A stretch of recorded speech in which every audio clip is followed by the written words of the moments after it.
Hello.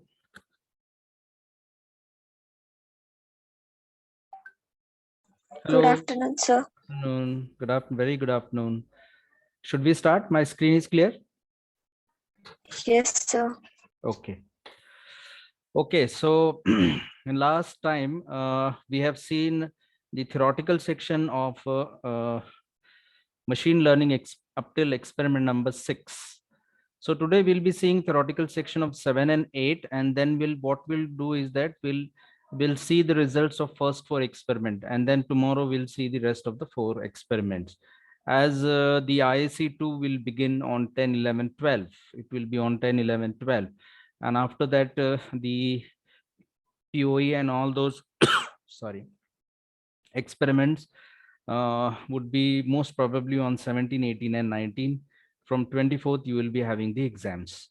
So this is how the structure has come. So we have 2 days today and tomorrow, and these 2 days will be completing the practicals. So let us start with experiment number 7, which is nothing but support vector machine, which is called as an SVM.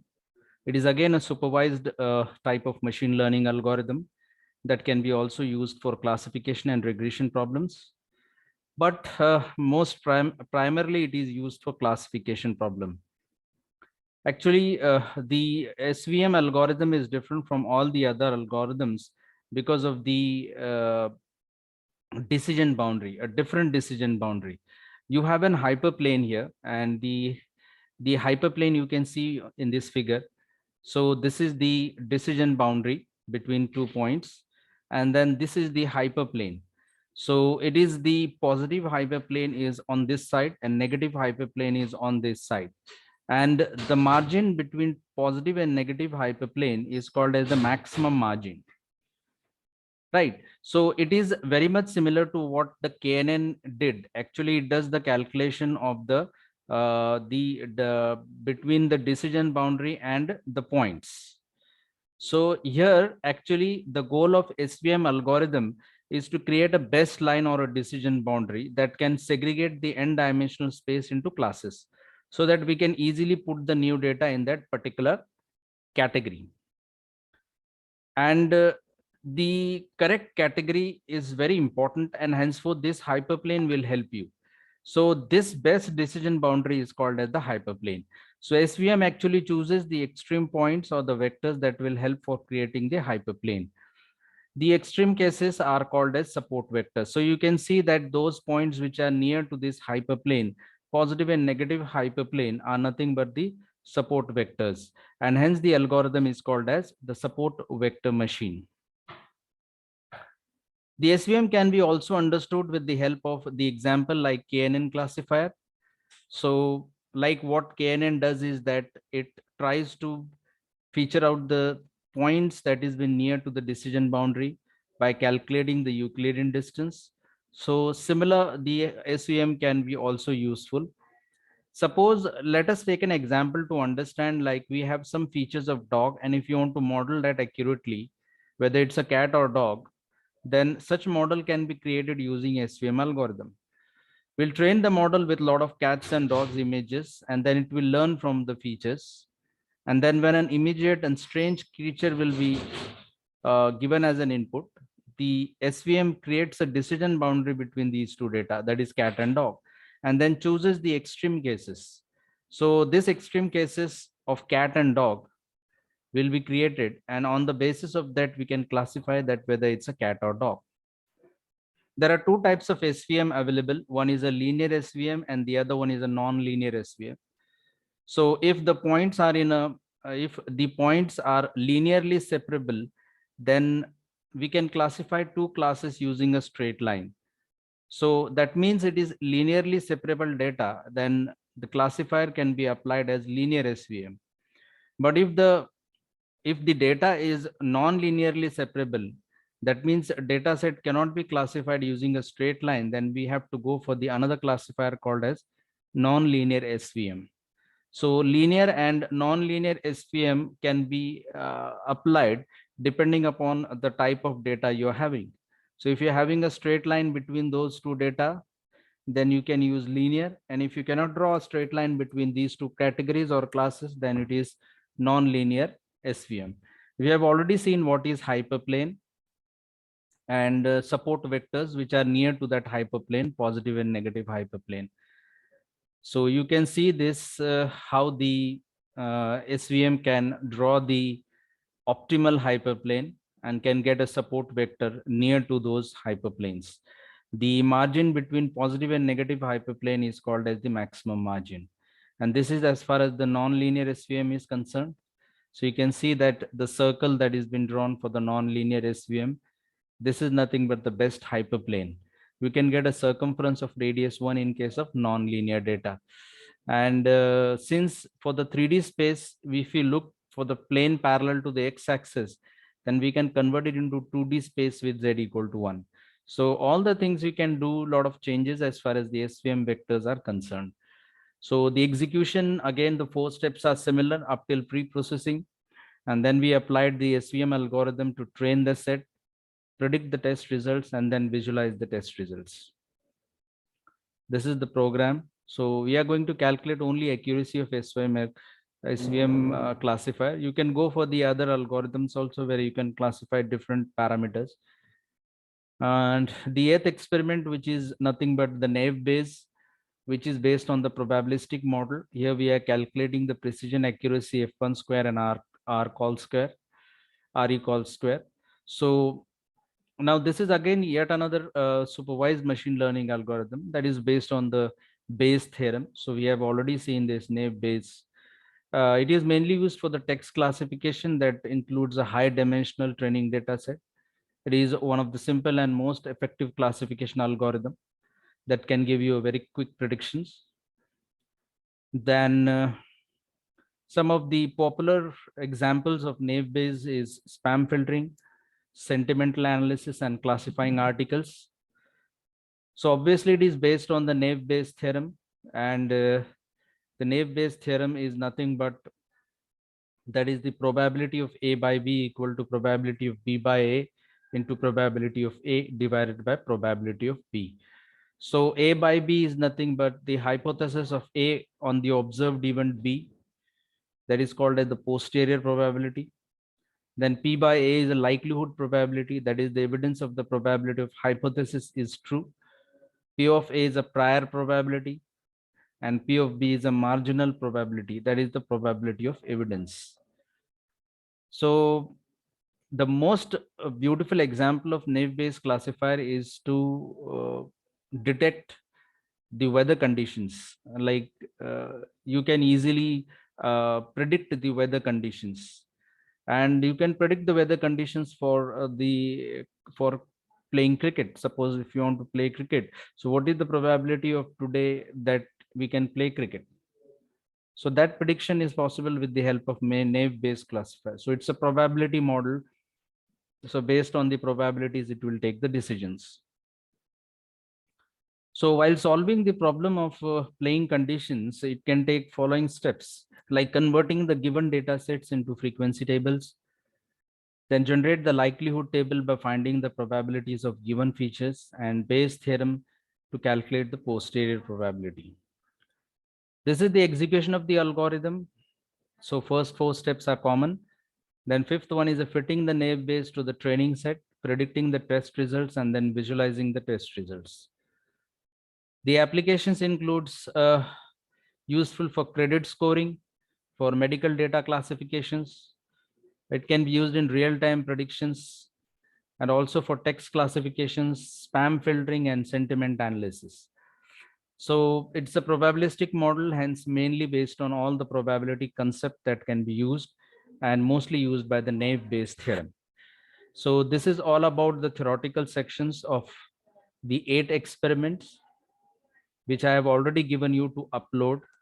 So up till 16th of January, you have a time to upload the remaining practicals, written practicals, because you will be having out of 25 marks, you will be having 10 marks for uploading the practicals, whereas the rest of the 15 will be based on the oral exams. So if you want to get those 10 marks, you have to upload all the practicals, that is 8 practicals. by all the students. So take care that you have to upload all the practicals. Now what we'll do is that we'll go to the practicals. So first 4 practicals we'll do it today. What we'll do is that K-mean, ANN, KNN will do it today. And then rest DT, RF and SVM and NAV base will do it tomorrow. So we'll go to the practicals now.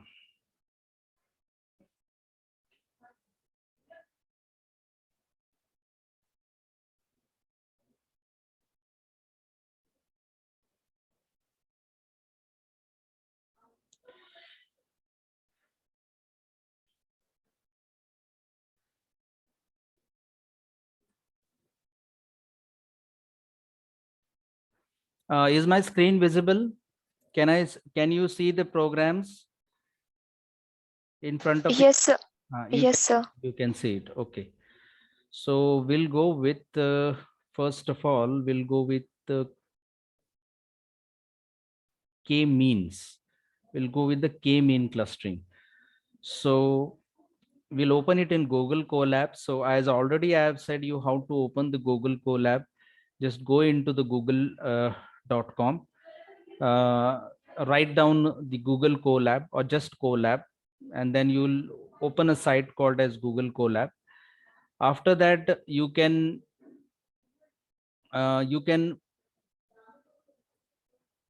just log in through your email. That is very important. That is required because the Google Colab is a virtual platform.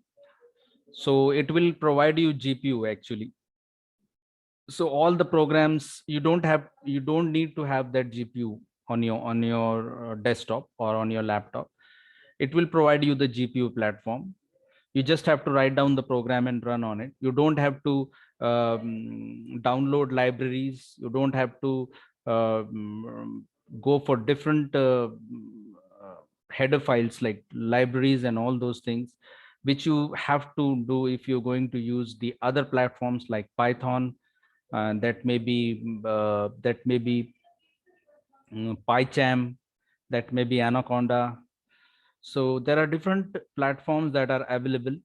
So you don't need to download that. Otherwise, if you're using PyCharm, Python, then you have to go for downloading those library files, which will take little longer time. So that is the benefit of using Google Colab. So now this is the experiment number 1, which we'll be seeing is about the K-means clustering. So obviously it is the unsupervised machine learning algorithm.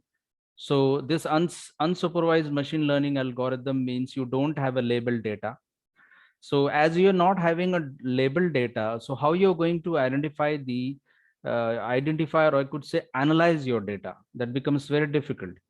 So if there is a labeling of a data, you can just bifurcate it or segregate it into 2 categories or 2 classes. But that is not the case with K-means. So what we are doing in K-means is that we are using clustering. So you're going to cluster the points which are having the similar features. So each and every cluster what you're forming will be having the similar features, but 2 clusters will not have the same features. They will be having different features. That's how we are going to be. So now I'll not go in detail about the files because we have seen the files which I have stored it in the matplot library. So now this pyplot is nothing but for plotting purpose. Then for pandas we are using PD and NumPy as NP. These 3 libraries we are going to use for all the experiments. So you need to know these three libraries which we are going to follow. Then the common thing which will be going to be there is you're going to mount the Google Colab and you're going to mount your drive. So for that thing, you need to have your own email which you going to log in through Google Colab. So like Google Colab will use your account and then it will use your drive. So whatever you're going to store will be in that drive. So it will always import that drive. So now what is happening is that with the help of pandas PD, I am executing or I am accessing the path that has been there in the Google Drive. So that path in which we have stored this CSV file. So this CSV file is like an Excel file in which the data is noted down, all the data that is to be analyzed. So in that data, if I'm going to use which kind of columns to be or which kinds of rows to be used. So obviously I'm going to lock this third and fourth column. And this is the row which I'm doing. So all the rows will be used, whereas third and fourth column values will be locked. So that also depends on you, what kind of applications you do have, like where you want to apply these things. Means if what is the y, what is the x, which is very important, which should be locked or which should be unlocked. So that kind of thing you can decide by looking at the data. So this is the x is equal to df.ilock. So we have locked all the rows, whereas columns has 3 and 4 only. Now we are going to find out the optimal number of clusters. How much clusters I should have, because even if I'm having a data, then I cannot decide it with the help of like what how many types of clusters to be formed. So we have one method called as an elbow method, in which we actually provide the list of the values of W, that is called as the WCSS list, which is used for calculating the sum of the squares of distance of each data point in all clusters. So that is done with the help of centroid. So we'll be having us, if you are having the data in which there is a centroid, and then you calculate the sum of the squares of distance of each data points from that respective centroid. So for that thing, we'll be using the loop iterations, that is 1 to 10. So you can take the range up till 1 to 11. And then the k-means is been found out with the help of k-mean clusters. So this is the for loop that has been there. So this for loop is having k-means. So that will be k-means plus plus, means how many, up till how many clusters are you going to find out. And this random state is taken as the random state. You can take any values for the random state, but for this I cluster, cluster is equal to I, and this I will range from 1 to 10. So this k mean will be plus plus, so it will be added there. So now we are going to fit the content of that k means, that is k means dot fit. And then after we have been providing the list, which is completely empty list. So the values which we'll be getting will be from the iteration or from the range from 1 to 11. So those values will be in that list. So now you can append that list. Are you understanding? So you can append that list with the help of the WCSS list, and that list can be plotted. So that list will be plotted, and this whole method is what it is called as the elbow method. So with this elbow method, you can come to know that how these k-mean clusters can be decided. So that is the most important thing. So when you plot the clusters by taking 5 clusters, and that is k-mean plus plus, I'm having this k-mean there, and I can predict now. So up till now, this was by the elbow method what we have got the list, right? Now for training the data set, I'm using this syntax, that is n number of clusters, that is 5, then the initial k-means, that is plus plus, and random state. And then I'm going to predict this fit. So what k-mean fit is that for the x I'm going to predict. And after predicting, this is all for the visualization of the cluster. So if this is there, that I'm having 5 clusters, so I'm using 5 different colors. So this is cluster 1, 2, 3, 4, 5, and this is blue, green, red, cyan, and magenta. And now I will be having the centroid, because I'm having the points in 5 clusters. And if in order to know those points from the centroid, I need to have these k-mean cluster center. So that is for drawing the centroid. And then we have a clusters of the customers. We can, for the title, then we can have the X label as an annual income, then Y label as spending score, and then we are going to have the legend and PLT show. So if you're going to run this program by clicking here, you can find that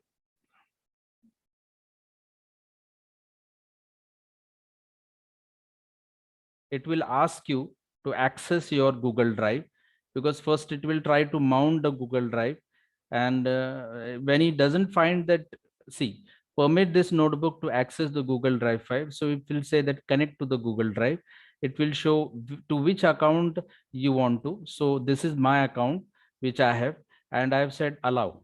So now it is accessing the Google Drive in which I have stored my files. Which file? This mall.customer.csv. So obviously there will be the cluster formation. So this is the elbow method. So for number of iterations, you find that the number of clusters up till 10, I've seen that from 10. This is the WSCSS list. So now, but through this elbow method, I can easily come to know that how many clusters can be formed. So you can see that after 5 clusters, you will be seeing the straight line. So you will be seeing the straight line. So now number of clusters we can define as you can take 5 clusters, right? So this is the 5 clusters. One will be in a blue, light blue, dark blue, then red, blue, then pink is there, and you have green is there. And the yellow spot which you have been seeing is nothing but the centroid, which we have got for those 5 clusters. So up till now in this experiment, what we have seen is that we have seen that there is an elbow method. Through the elbow method, you can draw the number of clusters versus that list, which you're going to append that list. And then we are plotting the the spending score. This is the spending course versus the annual income, and you can have the clusters for the customer. So this is what the k-mean clustering is. So obviously the name is k means. You're going to find out the means. You're going to initialize the WCSS list for each data in all the clusters, and you have a number of iterations. Then you can have the elbow method through which you can append that list, and considering the 5 clusters, you can predict the clusters how it is going to be, finding out the centroid. So centroid is for the yellow, is of yellow color, and this k-mean clustering is for centering. So for centering the data, you can center all the 5 clusters together. So this is about the k-mean clustering. Now we'll go to the next clustering.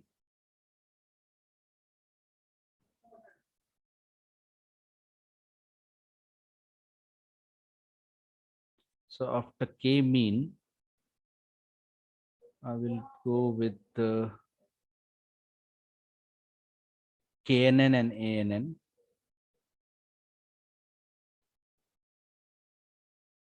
This is KNN.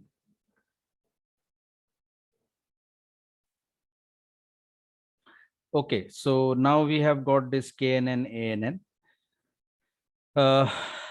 This is the program for KNN. So now all the steps which are common, I am not going to again repeat it. So these 3 files are there. So these files will be NumPy, Matplotlib library, and Pandas. And this is the drive. So Google Drive, I have a file called as user data CSV. Then I'm going to read that path, which I'm having here. Then I'm going to lock some of the columns as far as the X column is concerned. So row is all row considered. And for the locking, I have locked 2 and 3 columns. And whereas Y is concerned, I have locked the 4th column, whereas kept all the rows together. So this is how I can lock the dependent and independent variables. That is nothing but you are extracting the this is the extraction. Actually, we want these columns to be important while calculation, and henceforth we are extracting. Now you have X, you have Y. Now you can have the training as well as testing data. So from importing that data set, I'm actually splitting the whole data into training and testing. So this is the sklearn model selection, where I'm going to import the train test splitting. And in this, I have X train, X test, Y train, Y test, and then the splitting will be 20/80. So the test size is 20, whereas the train size is 80. So if I'm going to consider test size here, then automatically it is considered that the train size is 80%. So the 80% of your data will be for training purpose, whereas the 20% of the data is for testing purpose. So that will be from the same database. I'm going to consider 20% of the data for the test size. Then for feature scaling, these are the standard lines. Like for train and test, there has to be feature scaling. So there is a standard scalar available in machine learning, where you can fit the data for feature scaling, X-train and X-test. If you want to deal in a different feature scaling in a different way, then you can go for different methods as far as feature scaling is concerned. If you can go in detail about feature scaling, you can come to know. But where I have used a standard scalar, you can also improve your results by implementing different feature scaling. So that is a very important line. Now this is the implementation of KNN classifier. So first of all, from sklearn neighbors, I'm importing KNN, and then I'm using this KNN classifier, which I'm going to assign the variable as a classifier. And then I'm fitting this, there is X train and Y train. So this is all about fitting the KNN classifier to the training state. And then when I'm fitting it, I need to have the prediction. So this is all about X train and Y train. You can see here X train and Y train. Now this is for Y prediction. So for Y prediction, I cannot take the train. I have to go for the test. So I've got this testing here. So the test size will be 20%. And then creating the confusion matrix. So confusion matrix, I have already taken that how it works out. It works out on Y test and Y prediction. With confusion matrix, I am also generating a classification report. Again, Y test and Y prediction. So test can be useful for prediction purpose. As far as confusion matrix is concerned, it will give you exactly how much your data has been correctly classified. And then we have calculated this precision, accuracy, and F1 square. So how it is calculated? By importing from sklearn matrix, I'm importing precision square, recall square, F1 square, and accuracy square. All these things I'm importing, and then I'm been plotting this. Now see, this visualizing the training set is don't consider it. Don't consider this one. This is just for the study purpose I have given you. But up till calculation of this precision and accuracy is important. So you can see the results here.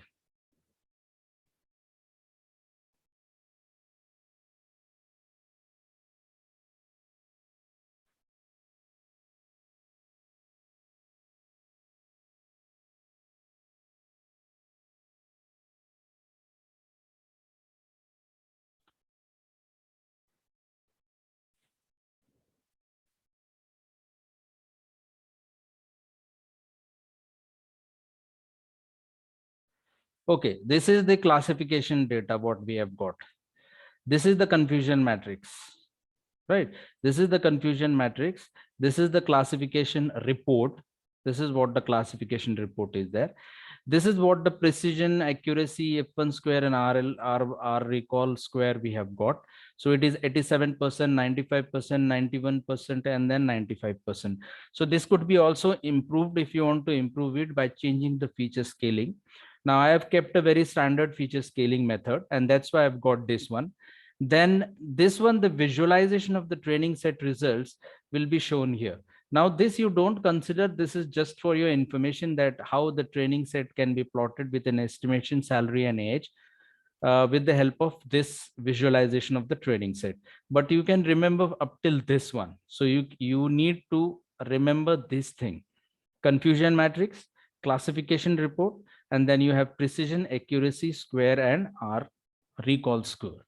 So this is what the KNN is about.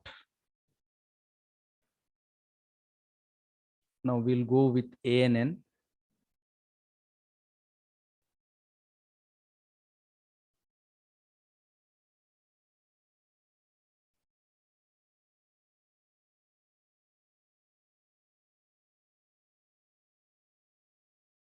Okay, so this is the ANN.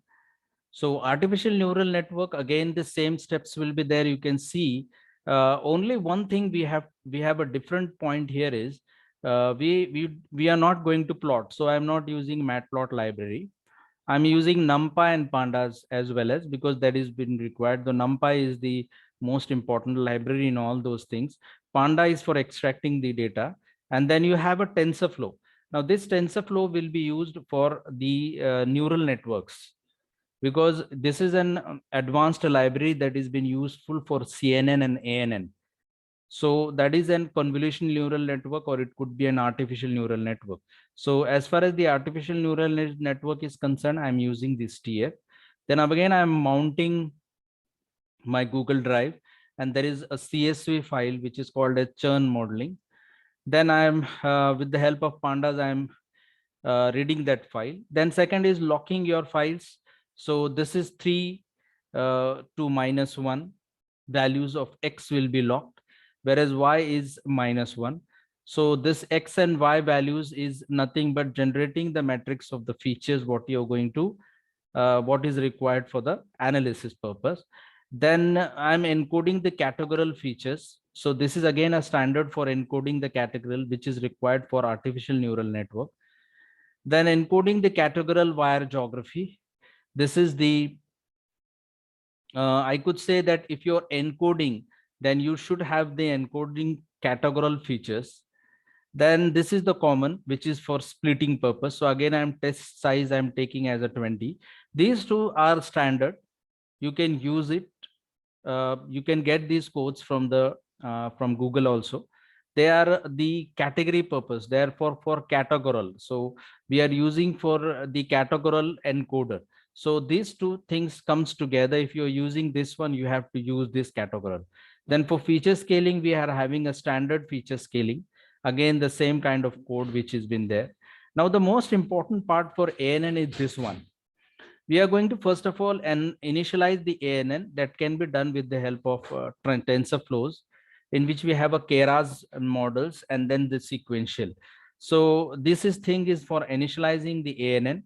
Then you can add a first hidden layer using the activation function as ReLU. Second hidden layer, then activation function again a ReLU. This gens unit can be changed. You can change the values and can just check out what the changes happen. And then you have an output layer, which is we are using a sigmoid kind of activation layer. So after adding these hidden layers, we can compile it. So for compiling the ANN, you need to have this kind of syntax. So for combining the, you have an optimizer called as an Adam. Then you have the loss for binary cross entropy. So you can change this loss also by defining the other entropy, other loss factors there. And metrics, we have considered the accuracy as one of the metrics. And once you compile it, then you fit it. So where you're going to fit for the X train and Y train, you're going to fit, and you're going to calculate the epochs. So now instead of 100, I'm going to calculate for 10 epochs. So let us see how it goes with the epochs. So epochs is nothing but it's an iteration. You carry out for 100 times, 1,000 times. So you find an improvement in the accuracy of these epochs. You can find. So you can take it up till 100. You can go for 300, 400, and this might take a little bit longer time, because a artificial neural network, you need to have the patience, because it will take a little bit longer time. So again, that permission is been required. So this is the mounting of the complete data, and this is the epoch. So it had started the epochs. So 1 by 10. So you can see 1 by 10, 2 by 10, 3 by 10, and 10 by 10. So ultimately, what is the loss you have got is that you have calculated the loss as 0.3947 and the accuracy is about 82.84. So this is about the artificial neural network. So this is ANN, KNN.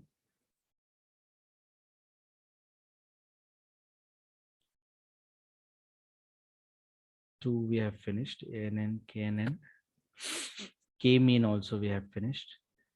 So I do feel so we'll take in the next lecture this decision tree and random forest, because both of them has to be together, and then we'll see to finish it.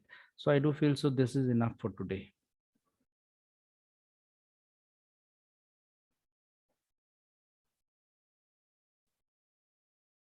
Tomorrow we'll go with 4, and if remains 2 remains there, we'll take it on in between, we'll take 2. Okay, so we'll stop here. We'll go for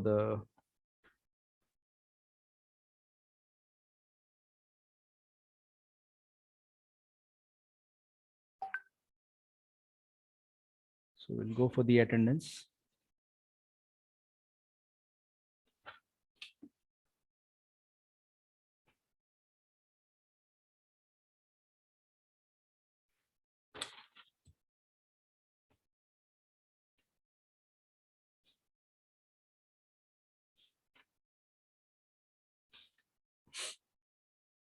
Roll number 1 for A.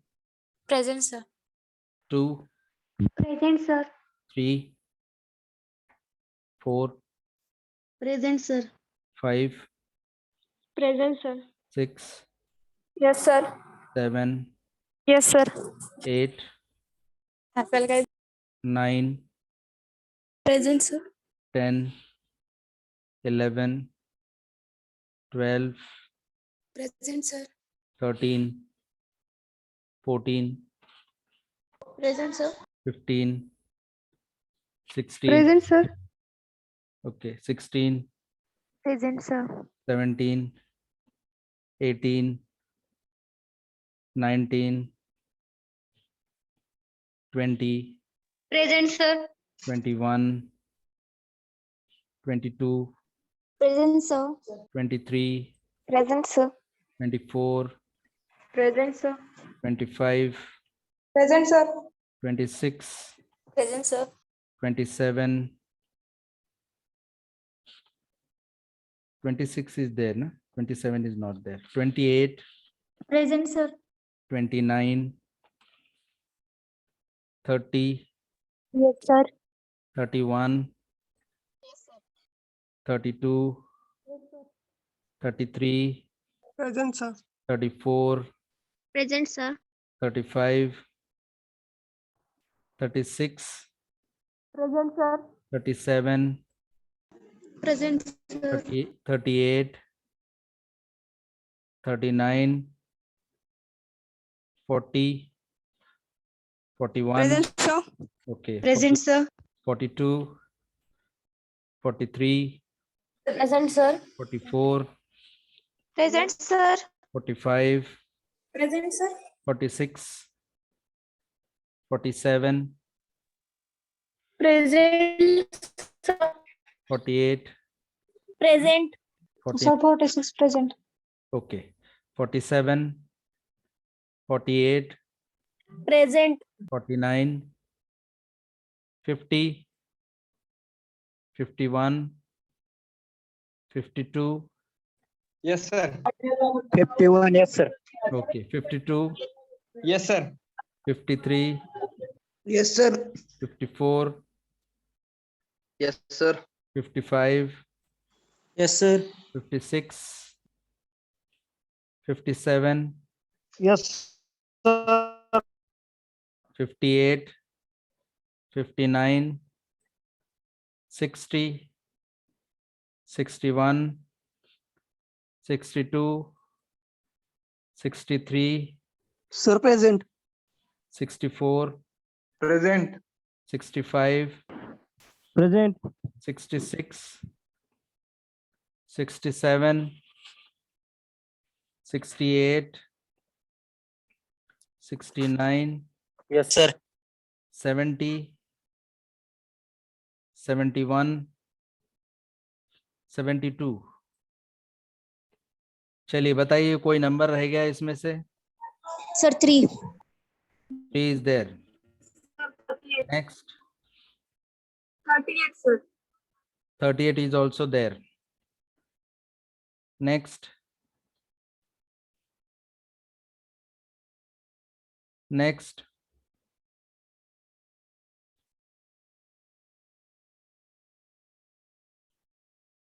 (28). Renuka Patil का क्या number है? Hello Renuka Patil. Yes, sir, I'm from B division, sir. B division, but you have not written your name correctly. Please correct Yes. it. I will correct it. And what is your number? B22. B22. Okay. ठीक है.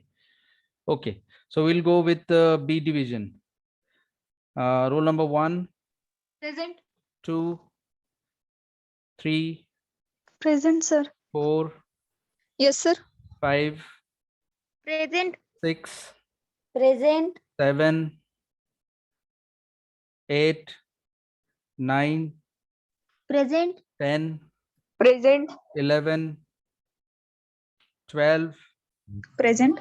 13, Present, sir. 14, 15, Present. 16, Present, sir. 17, Present. 18, Present. 19, 20, Present. 20, Present. Present. 21, 22, Present. 23, Present. 24, Present. 25, Present. 26, Present. 27, Present. 28, Present, sir. 29, 30, Present. 31, 32, 33, 32. Sir. okay, 34, 35, Present. 36, 37, Present.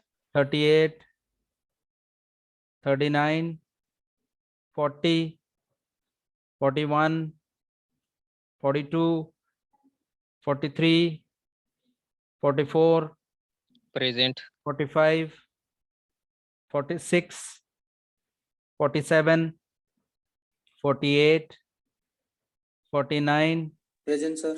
50,